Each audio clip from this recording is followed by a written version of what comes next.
ਆਉਣ ਵਾਲੀਆਂ ਲੋਕ ਸਭਾ ਚੋਣਾਂ ਦੇ ਲਈ ਰਾਜਨੀਤਿਕ ਪਾਰਟੀਆਂ ਨੇ ਆਪਣੇ ਉਮੀਦਵਾਰ ਚੋਣ ਮੈਦਾਨ 'ਚ ਉਤਾਰਨੇ ਸ਼ੁਰੂ ਕਰ ਦਿੱਤੇ ਨੇ, ਜਿਸ ਦੇ ਚੱਲਦੇ ਸ਼੍ਰੀ ਅੰਮ੍ਰਿਤਸਰ ਸਾਹਿਬ ਤੋਂ ਕਾਂਗਰਸ ਪਾਰਟੀ ਦੇ ਸਾਬਕਾ ਪ੍ਰਧਾਨ ਮੰਤਰੀ ਡਾਕਟਰ ਮਨਮੋਹਨ ਸਿੰਘ ਚੋਣ ਮੈਦਾਨ 'ਚ ਉਤਰੇ ਨੇ ਤੇ ਉਹਨਾਂ ਦੇ ਪਰਿਵਾਰ 'ਚ ਖੁਸ਼ੀ ਦਾ ਮਾਹੌਲ ਸਾਫ਼ ਨਜ਼ਰ ਆ ਰਿਹਾ ਹੈ।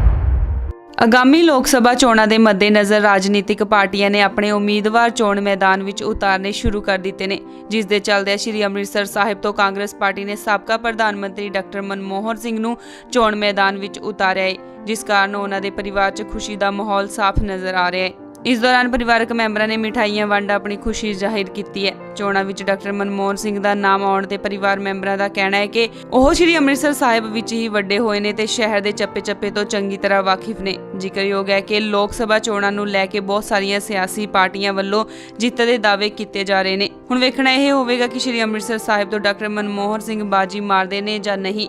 ਹੁਣ ਤਾਂ ਆਉਣ ਵਾਲਾ ਸਮਾਂ ਹੀ ਦੱਸੇਗਾ। बड़ी खुशी वाली गल है जी, बड़ी मान वाली गल है और शहर की भी बड़ी मान वाली गल है कि डॉक्टर साहब शहर के वसनीक ने, शहर के जंपल ने और बहुत मान वाली गल है जी। ਕੀ ਲੱਗਦਾ ਕੀ ਚੁਣੌਤੀਆਂ ਰਹਿਣਗੀਆਂ ਅਗਰ ਲੋਕ ਸਭਾ ਸੀਟ ਡਾਕਟਰ ਸਾਹਿਬ ਨੂੰ ਮਿਲਦੀ ਹੈ ਤਾਂ ਕੀ ਚੁਣੌਤੀਆਂ ਰਹਿਣਗੀਆਂ ਉਹਨਾਂ ਲਈ? ਮੈਨੂੰ ਲੱਗਦਾ ਜੀ ਉਹਨਾਂ ਦੇ ਨਾਮ ਨਾਲ ਤਾਂ ਕੋਈ ਚੁਣੌਤੀ ਨਹੀਂ ਰਹਿਣੀ ਚਾਹੀਦੀ ਸੀਟ ਲਈ, ਕਿ ਡਾਕਟਰ ਸਾਹਿਬ ਦਾ ਇੱਕ ਨਾਮ ਹੀ ਇਹੋ ਜਿਹਾ, ਉਹਨਾਂ ਦਾ ਤਾਂ ਕੋਈ ਹੈ ਹੀ ਨਹੀਂ ਕਿਸੇ ਤਰ੍ਹਾਂ ਦਾ ਕੁਐਸਚਨ ਮਾਰਕ।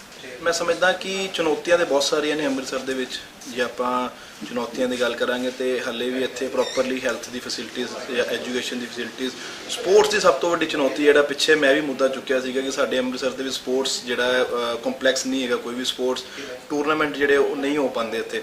ਉਹ ਸਭ ਚੀਜ਼ਾਂ ਨੂੰ ਲੈ ਕੇ ਡਾਕਟਰ ਸਾਹਿਬ ਨੂੰ ਅਸੀਂ ਪਹਿਲਾਂ ਵੀ ਡਿਸਕਸ ਕੀਤਾ ਹੋਇਆ ਫੈਮਿਲੀ ਨੇ ਕਿ ਇਹ ਸਭ ਚੁਣੌਤੀਆਂ ਅੰਮ੍ਰਿਤਸਰ ਦੇ ਫੇਸ ਕਰ ਰਿਹਾ ਹੈ ਤੇ ਇਹਨਾਂ ਚੀਜ਼ਾਂ ਨੂੰ ਲੈ ਕੇ, ਇਹਨਾਂ ਡਿਵੈਲਪਮੈਂਟਾਂ ਨੂੰ ਲੈ ਕੇ ਅਸੀਂ ਜਿਹੜਾ ਹੈਗਾ ਥੋੜਾ ਜਿਹਾ ਉਹਨਾਂ ਨੂੰ ਹੋਰ ਚੰਗੇ ਤਰੀਕੇ ਨਾਲ ਦੱਸਾਂਗੇ। ਵੈਸੇ ਤਾਂ ਇੱਕ ਚੁਣੌਤੀ ਤੋਂ ਵਾਕਿਫ ਹੈਗੇ ਅੰਮ੍ਰਿਤਸਰ ਤੋਂ, ਕਿਉਂਕਿ ਅੰਮ੍ਰਿਤਸਰ ਦੇ ਵਸਨੀਕ ਨੇ।